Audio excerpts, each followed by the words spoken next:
جنازے میں تاخیر جائز نہیں ہے، میت کی بے اکرامی ہے۔ نبی صلی اللہ علیہ وسلم کے دور میں تو ایسا بھی ہوا کہ ایک بوڑھی خاتون مسجد کی صفائی کیا کرتی تھی، رات کو ان کا انتقال ہو گیا۔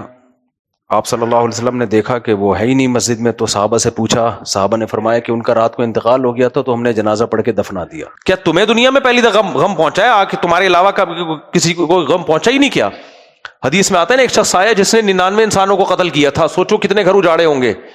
ابھی جن بزرگ کا نام اس بار، ان کا نام حضرت مولانا مختار الدین شاہ، ابے یار حبیب اللہ مختار کہہ رہا ہوں، استغفر اللہ استغفر اللہ، حضرت مختار الدین شاہ صاحب تھے۔ حبیب اللہ مختار تو وہ بنوری ٹاؤن کے وہ تھے، وہ تو شہید ہو گئے بہت عرصے پہلے، سوری میں نے نام لینے میں غلطی کر لی۔ جنازے میں تاخیر کا شرعی حکم کیا ہے؟ کن وجوہات کی بنا پر تاخیر جائز ہے؟ کس حد تک تاخیر کی اجازت ہے؟ اگر اس طرح کا کام ہو جائے تو ایک غیر افضل کام یا سنت کام پر تنقید کس حد تک کرنا جائز ہے؟ مشہور علماء کے جنازوں میں لوگ پورے ملک سے قافلوں کی صورت میں سفر کر کے آتے ہیں، ان کے جذبات کا کس حد تک خیال رکھنا چاہیے؟ مفتی رشید احمد رحمہ اللہ تعالی لدھیانوی رحمہ اللہ تعالی کا جنازہ کیسے ہوا؟ مشہور اور بڑے علماء کو اپنے مریدوں کو وفات کے بعد کی کیا وصیتیں کرنی چاہیے؟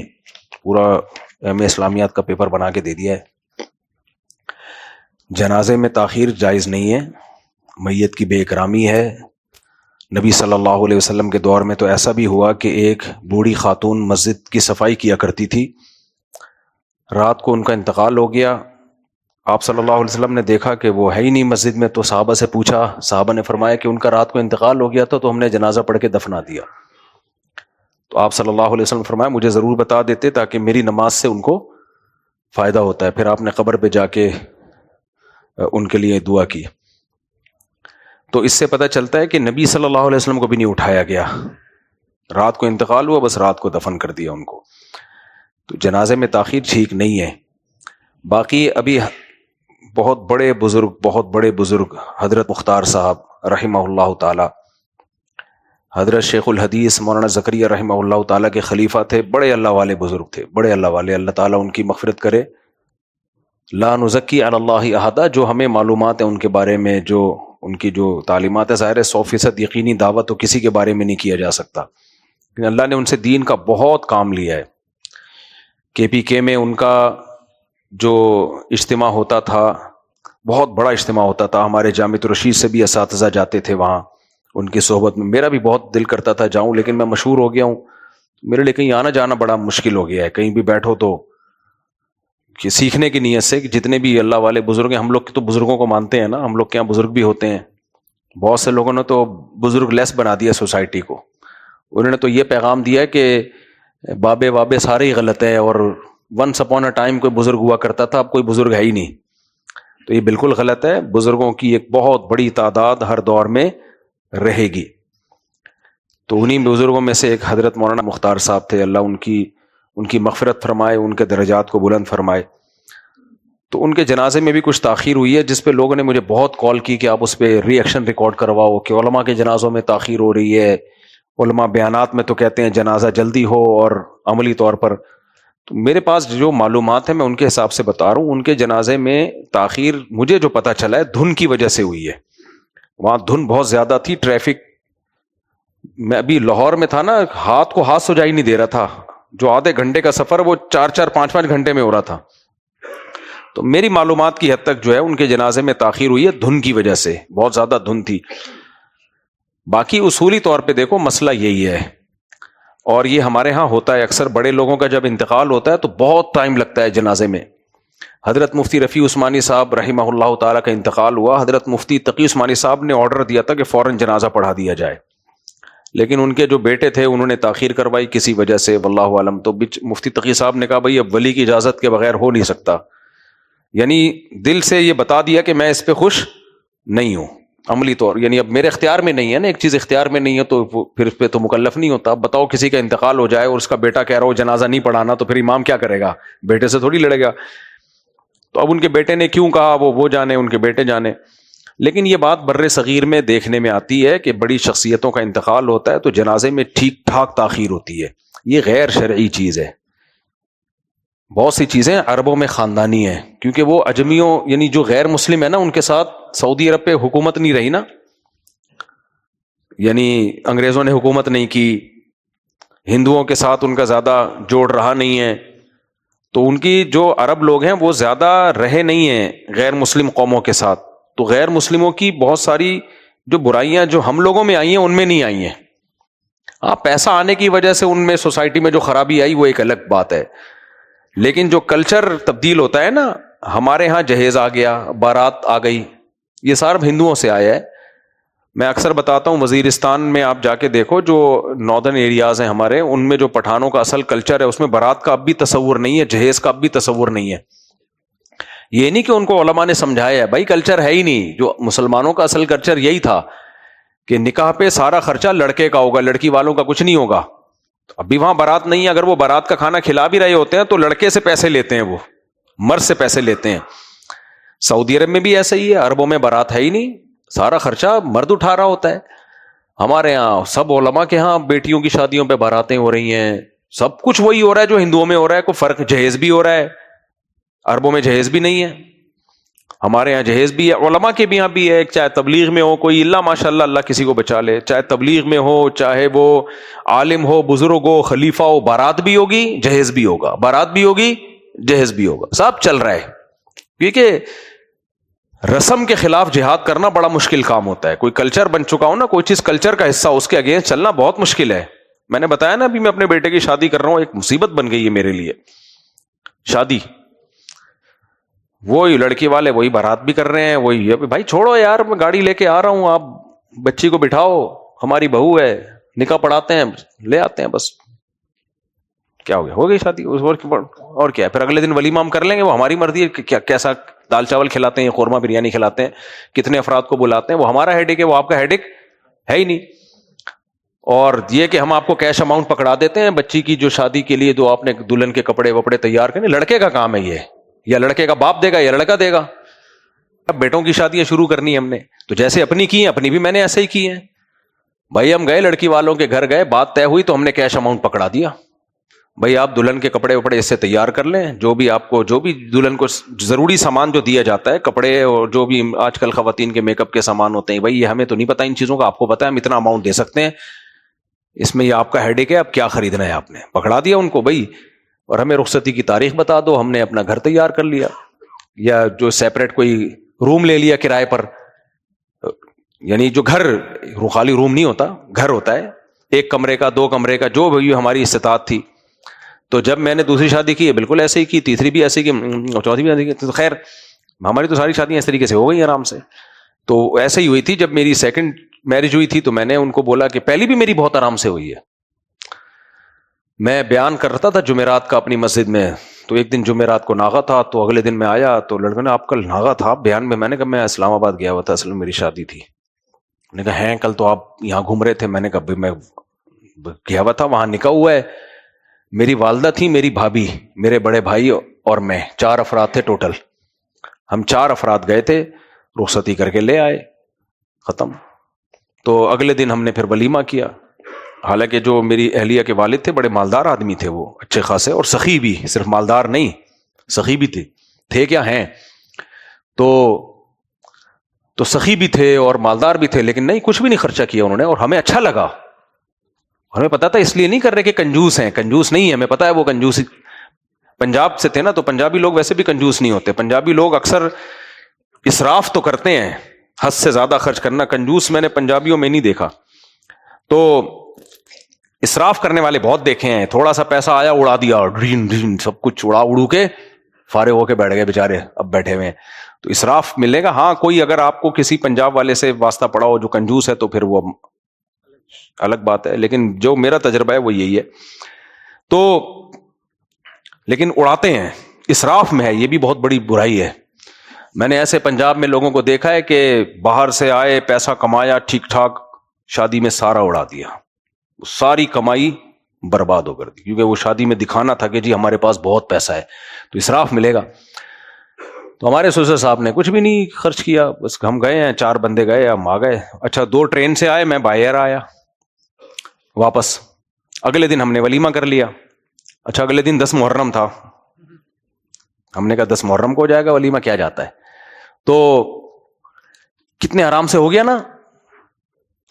تو دوبارہ جب میری شادی ہوئی وہ بھی اسی طرح ہی ہوئی ہے. تو میں نے ایک کمرے کا گھر لیا. اس وقت میری استطاعت اتنی تھی بھائی, میں دوسری زوجہ کے لیے ایک کمرے کا گھر ہی لے سکتا تھا. میں نے ان کو بتا دیا بھائی یہ میری حیثیت ہے, ایک کمرے کا گھر ہے, wash room, bath room, kitchen, سب چیزیں اس میں سہولتیں موجود ہیں, چھوٹا سا لاؤنج ہے. فی الحال میری گنجائش یہ ہے, اس سے زیادہ میں نہیں کر سکتا. میں کسی سے قرضہ نہیں لوں گا, اپنے آپ کو عذاب میں نہیں ڈالنا. اگر آپ کو سمجھ میں آ رہا ہے ٹھیک ہے, نہیں آ رہا تو بھی ٹھیک ہے, میں کہیں اور ٹرائی ماروں گا.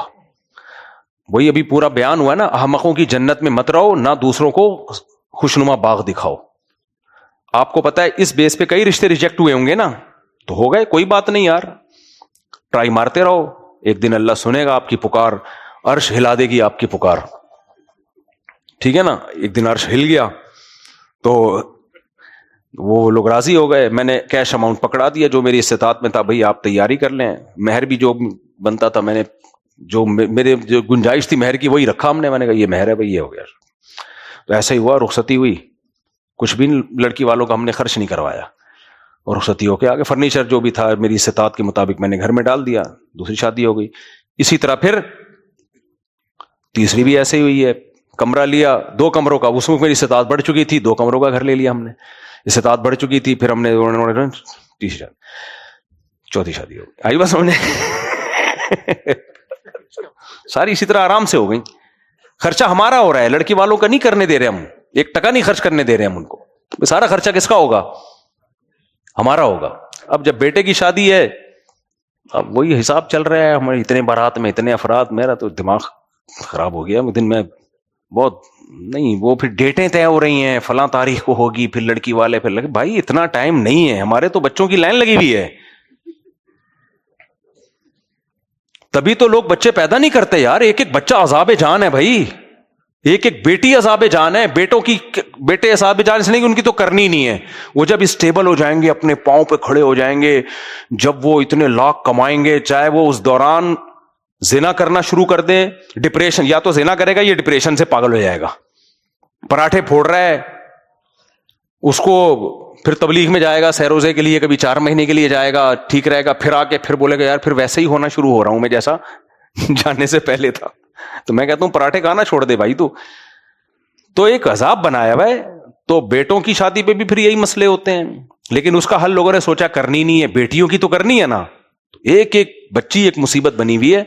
تو یہ ہندوؤں پہ سوٹ کرتی ہیں یہ چیزیں میرے بھائی. ہم مسلمان ہیں اور یہ علماء کے گھروں میں بھی سب کچھ ہو رہا ہے, اللہ ماشاءاللہ جس کو اللہ نے بچا لیا.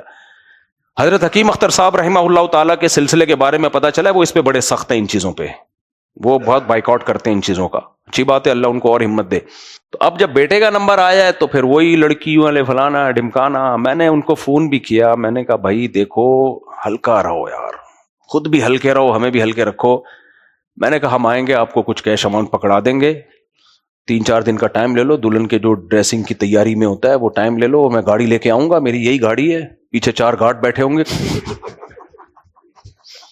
پوری سیکیورٹی کا پورا انتظام ہے, انشورنس کی ضرورت ہی نہیں ہے. اور آپ کے گھر میں نکاح پڑھا کے بہو کو بٹھا کے لے آئیں گے گھر میں. پھر حوالے کر دیا بہو کو, کس کے؟ بھائی اس کے شوہر کے حوالے کر دیا الگ. پہلے میں نے ان کے لیے گھر کا انتظام کر لیا ہے, یہ سارا میں اپنے خرچے پہ کر رہا ہوں, کیونکہ اس کی ابھی اتنی آمدن ہے نہیں کہ وہ یہ سب کچھ کر سکے. اس کو بولا ہے بیوی کو سنبھالنا تیرے ذمے ہے, یہ نہیں کہ انڈے کے پیسے بھی مجھ سے لے رہا ہے آ کے, دہی کے پیسے بھی, ابو دہی دے دو, دہی چاہیے, چٹنی چاہیے, یہ سارے خرچے کون کرے گا؟ کیونکہ ہاں شادی کے موقع پہ جو خرچہ ہوتا ہے مجھے پتا ہے, وہ کمیٹیاں ڈال کے کون, یہ تو وہ میں کر دیتا ہوں. اس کے بعد پھر کیونکہ ذمہ داریاں ڈالے بغیر کام نہیں چلتا. اگر آپ نے لڑکے کی ذمہ داریاں نہیں ڈالی نا, بہو بھی اپنے ذمے میں لے لی, تو بڑے خطرات ہوتے ہیں آج کل کے نوجوانوں کے, پھر وہ پڑ جائے. تو اس لیے جو نوجوان لوگ شادیاں کرتے ہیں نا, تو میں ان کے اباؤں کو کہتا ہوں ذمہ داری اسی پہ ڈالنی ہے آپ نے, نکاح کرا دو اپنی ذمہ داری پہ. آگے بیوی کی ذمہ داری کس پہ ہوگی؟ اس پہ ہوگی. ذمہ داری اٹھائے گا تو پھر کام بھی کرے گا, محنت بھی کرے گا. بعض لوگوں نے یہ کیا کہ کہا کہ بہو کا خرچہ بھی ہمارے ذمہ, وہ پھر لڑکے اپاہج ہو گئے. جب بیوی بھی مل گئی, خرچہ بھی مل گیا, اس کی ذمہ داری بھی نہیں ہے, تو آج کل کی جو نئی نوجوان نسل مارکیٹ میں آ رہی ہے نا, وہ تو سست ہو جاتی ہے, وہ پب جی کھیلتا رہے گا سارا دن بیٹھ کے. تو اس لیے ذمہ داری تو اس کے کندھوں پہ ڈالو. ہاں جو بچہ پڑھائی کر رہا ہے, بہت زیادہ پڑھائی میں محنت کر رہا ہے, پھر اس کی بہو کا, اس کی بیوی کا خرچہ آپ اپنے ذمہ لے لو, کیونکہ وہ محنت کر رہا ہے. بھائی ایک کام کرو, یا تو پیسہ کماؤ یا پڑھائی کرو, دونوں ہی نہیں کر رہے تو پھر میرے بھائی بہو کا خرچہ نہیں اٹھاؤ. جن لوگوں نے یہ کیا ہے نا وہ بہت روئے ہیں خون کے آنسو, تو اس لیے یہ حماقت کبھی نہیں کرنا. ہاں بچہ میڈیکل کالج میں پڑھ رہا ہے بڑی دل جمی کے ساتھ, آپ نے دیکھا یار یہ محنت کر رہا ہے, تو اس کا مطلب یہ ذمہ داری اٹھائے گا, تو اس کی شادی اپنے خرچے پہ کر دو کہ چلو یار جب تک تم بیٹا کمانے کے قابل نہیں ہوتے, گھر میں 2 روٹی زیادہ پک جائے گی, ہماری بہو ہوگی, بیٹی ہماری بھی تو ہوگی نا وہ بہو, تو ہم کھلا دیں گے اس کو. جو بچہ پڑھائی میں محنت کر رہا ہو تو دونوں میں سے ایک کام کرنا پڑے گا. تو اب چونکہ ان کی اتنی آمدن نہیں ہے تو میں نے کہا بھائی ٹھیک ہے, شادی کے موقع پہ تو میں نے کیا کیا, الگ گھر لے کے دے دیا کرائے پہ. اس کا جو ہے جو بھی حساب کتاب تھا کمرہ شمرہ تیار کر دیا. میں نے بولا تیار کرنے کے بعد میں جاؤں گا ان سے بولوں گا بھائی گاڑی میں بٹھا یار چل ختم کرو قصہ. لیکن نہیں مانتا ہی نہیں ہے کوئی. ہمارے رشتے دار یہ کہیں گے, ہمارے رشتے دار کیا کہیں گے, ہمارے رشتے دار کیا کہیں گے. تو رشتے داروں کو خوش کرنے کے لیے لاکھوں روپے کا قرضہ چڑھا دو, انہی رشتے داروں نے کل برا بلا کہنا ہے. رشتے دار ایک دن کی بریانی پھوڑ پھاڑ کے نا دوسرے دن بھول جاتے ہیں. تو یہی چل رہا ہے مارکیٹ میں. تو اب جو میرے اختیار میں نہیں ہے اس پہ تو میں کچھ کر نہیں سکتا نا, وہ تو ان کا مسئلہ ہے. تو وہی ہے, بارات ورات سب چل رہا ہے مارکیٹ میں, تو میرے اختیار میں ہے نہیں. ورنہ میں تو جا کے ایک چماٹ لگاتا اس کو بھی, بولتا بول قبول ہے اور بیٹھ گاڑی میں نکل. تو میں اس جنازے میں تاخیر کی بات کر رہا تھا. یہ چیزیں ہمارے ہاں کہاں سے آئی ہیں, ہندوؤں سے. تو علماء میں بھی آئی ہیں, صلح میں بھی آئی ہیں, مشائخ میں بھی آ گئی ہیں کچھ چیزیں. اس پہ لڑنا بڑا مشکل کام ہے. یہ مفتی رشید احمد صاحب تھے اور کچھ اکابر ایسے گزرے ہیں, انہوں نے وہ نہیں مانتے تھے کسی کی. ہمارے حضرت نے اپنی بیٹی کا نکاح کیسے کیا ہے. ایک نوجوان آئے حضرت کے پاس, حضرت کے داماد ہیں اب تو بوڑھے ہو گئے وہ, تو وہ دیندار رشتہ تلاش کر رہے تھے, بہت تلاش میں تھے. تو آپ کو پتا ہے موسیٰ علیہ الصلوۃ والسلام جب گئے تو ان کی بیٹیوں نے, جو موسیٰ علیہ السلام کے ہونے والے سسر تھے, ان کی بیٹیوں نے کہا نا کہ ان کو آپ ملازمت کے طور پہ رکھ لیں, یہ طاقتور بھی ہیں اور امانت دار بھی ہیں, ایماندار ہیں اور طاقتور ہیں. ان خیر من استاجرت القوی الامین. تو باپ ہمیشہ یہ سوچ رہا ہوتا ہے بیٹیاں جوان ہو گئی ہیں تو داماد مجھے چاہیے نا, ملازمت سے زیادہ کون عزیز ہوتا ہے. انہوں نے کہا اگر یہ نیک بھی ہے اور صحت مند بھی ہے تو داماد میں بھی تو یہی کوالٹی ہونی چاہیے. تو لڑکی کے جو ان کے جو حضرت موسیٰ علیہ السلام کی اہلیہ کے ابا نے خود ہی اپنی بیٹی کا رشتہ پیش کر دیا کہ بھائی میں چاہتا ہوں ان دونوں میں سے ایک بیٹی سے آپ کا نکاح کر لوں میں. تو موسیٰ علیہ السلام نے فوراً قبول کر لیا اس کو. تو ہمارے حضرت کے صاحبزادی کا ایسا ہی نکاح ہوا.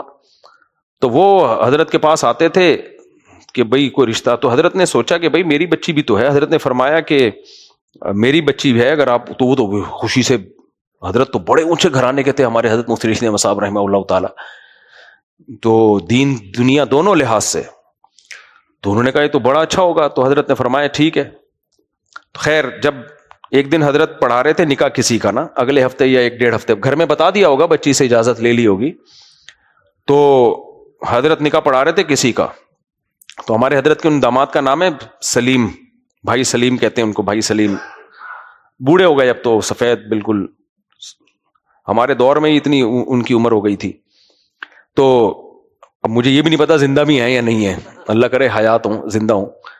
تو حضرت نے ان سے پوچھا کہ کسی کا نکاح پڑھائے, تو انہوں نے فرمایا سلیم کہاں ہے. تو انہوں نے کہا میں. فرمایا آپ کا بھی پڑھائی دیتا ہوں یار. نکاح پڑھا, وہ خطبہ پڑھا اور ان کو بھی نمٹا دیا. سمجھ میں نہیں آ رہی میرا خیال ہے بات. فرمایا ہو گیا نکاح, اب آپ کی امانت ہے, جب چاہو لے جاؤ, ختم. وہ آئے رخصتی کر کے لے گئے. تو ہمارے حضرت نے اپنی سب بچیوں کی شادی اسی طرح سے کی ہے. تو حضرت شیخ الحدیث مولانا زکریا رحمۃ اللہ علیہ کی آپ بیتی میں لکھا ہوا ہے کہ ان کے لیے کسی نے, ان کی کوئی کزن بیوہ ہو گئی تھیں یا کیا تھا, مجھے پورا واقعہ یاد نہیں ہے. تو اب وہ مصروف تھے, ان کے پاس ٹائم نہیں تھا. تو اب رشتہ داروں نے چل کہا کہ بھئی آپ کر لیں ان سے نکاح. تو وہ مان نہیں رہے تھے. مولانا زکریا رحمۃ اللہ علیہ کہہ رہے تھے میں مصروف آدمی ہوں. تو بہت جب اصرار کیا انہوں نے کہا چلو ٹھیک ہے پھر پڑھاؤ نکاح, ابھی نکاح پڑھاؤ, ابھی لے کے جا رہا ہوں میں. بھئی ایسے کیسے, اب یہ دیکھو ڈرامے کیا شروع ہو جاتے ہیں, ایسے کیسے شادی ہو رہی ہے, کوئی بچوں کا کھیل تھوڑی ہے. انہوں نے کہا بھائی ہمارے پاس مصروف لوگ ہیں. مطلب ان کا یہی تھا کہ فالتو ٹائم نہیں ہے, جب کزن ہے, دیکھی بھالی ہے, اور آپ لوگ چاہ رہے ہو کہ میں اس سے نکاح کر لوں تو بسم اللہ کرو نا, نکاح پڑھاؤ, لے کے جا رہا ہوں گھر بھائی, ختم. تو یہ طریقہ ہے. صحیح ہے, سمجھ میں آ رہی ہے بات؟ دیکھو عبد الرحمن ابن عوف رضی اللہ تعالیٰ عنہ ہجرت کر کے آئے مدینہ, مکہ سے. اب جب مدینہ سے آئے تو اجنبی تھے نا, تو رشتہ مشکل ہوتا ہے نا اجنبی لوگوں کے لیے. اب ان کو نکاح کرنا تھا اور کاروبار اور یہ سب چیزیں سنبھالنی تھی انہوں نے, تو نکاح یعنی رشتہ بھی تلاش کر رہے تھے. نبی صلی اللہ علیہ وسلم کو بھی بتایا آپ نے. ایک دن ملے نبی صلی اللہ علیہ وسلم سے, کپڑوں پر کلر یعنی خوشبو کا نشان تھا. تو آپ صلی اللہ علیہ وسلم نے پوچھا یہ خوشبو کیسی؟ فرمایا یا رسول اللہ کل میرا نکاح ہوا ہے اور کل ہی رخصتی تھی, تو یہ میں نے اس نے اضافی خوشبو لگائی ہوئی ہے. دیکھو نبی تک کو بھی نہیں بتایا انہوں نے. رشتہ آیا اور ایجاب و قبول ہوا. یہ نہیں کہ پہلے میں نبی سے جاؤں گا اگلے دن 2 دن 4 دن, بھائی ابھی اویلیبل ہے نکاح. جو بھی ان کے ولی تھے, ان کی جو دلہن کے ولی, انہوں نے پیشکش کی, انہوں نے کہا چلو بھائی ٹھیک ہے قبول ہے, نکاح ہو گیا. اگلے دن نبی کو بتا رہے ہیں. تو اتنا آسانی سے ہوتا تھا, لیکن جو ہندو دماغ ہے ہمارا, اس دماغ میں یہ چیزیں آسانی سے اتریں گی نہیں. اور مسئلہ سارا یہ ہے, خواتین مجھ پہ غصہ ہوتی ہیں, یہ سارے شادی بیاہ کے انتظامات کس کے کنٹرول میں ہیں؟ گھر کی خواتین, جن کا اپنی جیب سے 1 روپیہ بھی خرچ نہیں ہو رہا ہوتا. خرچ کس کا ہو رہا ہوتا؟ اس خان سامہ کا, جو میں اور آپ ہیں, ہمارے ہی ہو رہا ہے نا, تو ان کا تو کچھ بھی نہیں ہو رہا. اب مجھے آپ بتاؤ, ہمارے ایک دوست ہیں بڑے اچھے, ہم جب جاتے نا ہوٹل پہ کھانا کھانے کے لیے, تو ہمیں پتا ہوتا تھا اس نے پیسے نہیں دینے, تو ایسے اگر 6 چانپے لیا, 3 بریانی لیا, 4 پلاؤ لیا. ہمارے تو خیر بے تکلفی تھی, ہم نے کہا آرڈر ایسے دے رہے جیسے پیسے کون دے گا. اب جس نے پیسے دینے ہوں اس کے تو دل پہ آرے چلیں گے کہ نہیں چلیں گے, ابے یہ بھی لیا وہ بھی لیا.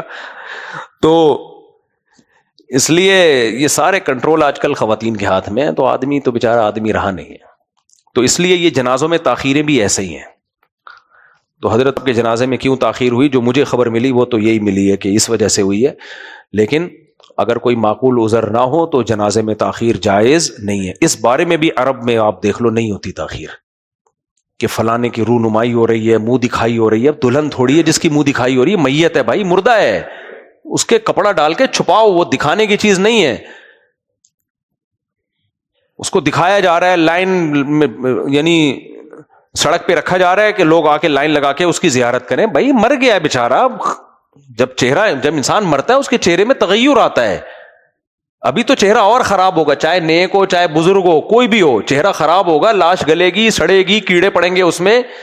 یہ جب بھی ممکن ہے جب لاش خراب ہو نا, تبھی تو مٹی, منہا خلقناکم ومنہا نعیدکم وفیہا نعیدکم. اللہ کہتا ہے میں نے مٹی سے بنایا اور مٹی کر دوں گا تمہیں دوبارہ. تو مٹی کرنے کے لیے لاش کا سڑنا ضروری ہے یا نہیں ہے؟ اللہ نے نیک لوگوں کے بارے میں بھی کہا کہ میں نے تمہیں مٹی سے بنایا اور دوبارہ کیا کر دوں گا, مٹی کر دوں گا, اور دوبارہ مٹی سے انسان بنا کے کھڑا کروں گا اپنے سامنے. تو یہ اللہ نے نیک لوگوں کو بھی خطاب کیا, اس لیے نیک لوگوں کی لاش بھی خراب, اور مٹی بننے کا پروسیس یہی ہے کہ پہلے اس میں کیڑے پڑیں گے, کیڑے کھا کے اس کو ختم کر کے بالکل کیا بنا دیں گے, مٹی. تو یہ پروسیس کب شروع ہوتا ہے؟ مرتے ہی شروع ہو جاتا ہے.